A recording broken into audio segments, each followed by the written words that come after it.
National pension system यानी NPS से जुड़े निवेशकों के लिए 1 दिसंबर 2025 में एक बड़ा और बड़ा बदलाव सामने आया है।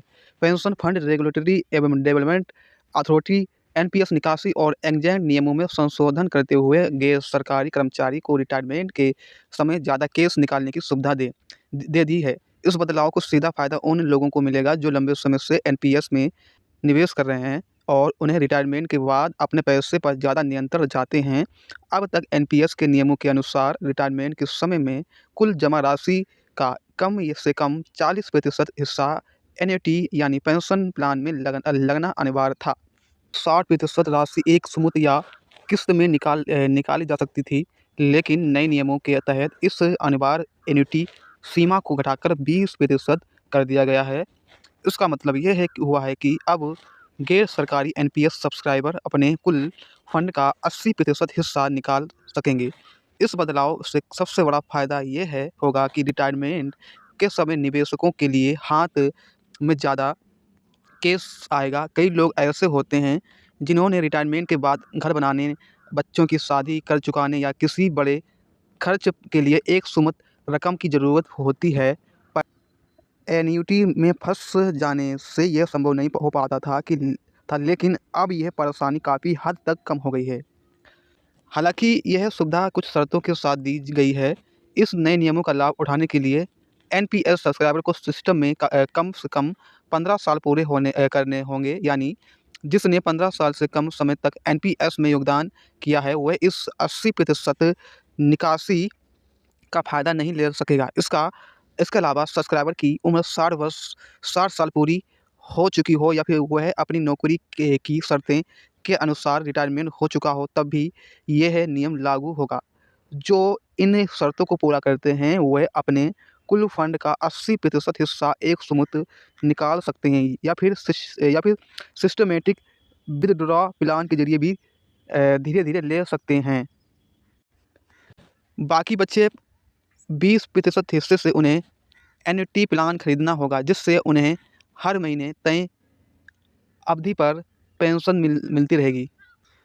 अब उसके बाद ये खबर आ रही है कि देखिए यहाँ से पीएफआरडीए ने छोटे निवेशकों को भी इस बदलाव में बड़ी राहत दी है। अगर किसी एनपीएस सब्सक्राइबर की कुल पेंशन फंड 8 लाख रुपए है या उससे कम है तो उसे अब एन्युटी प्लान खरीदने की कोई ज़रूरत नहीं होगी।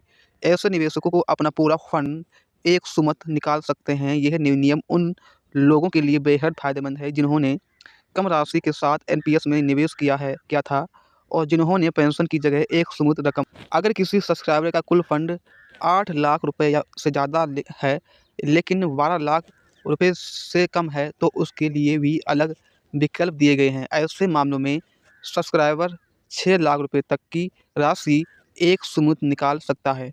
बची हुई रकम को वह या तो कम से कम 6 साल तक के जरिए ले सकता है या फिर उससे एन्युटी खरीद सकता है।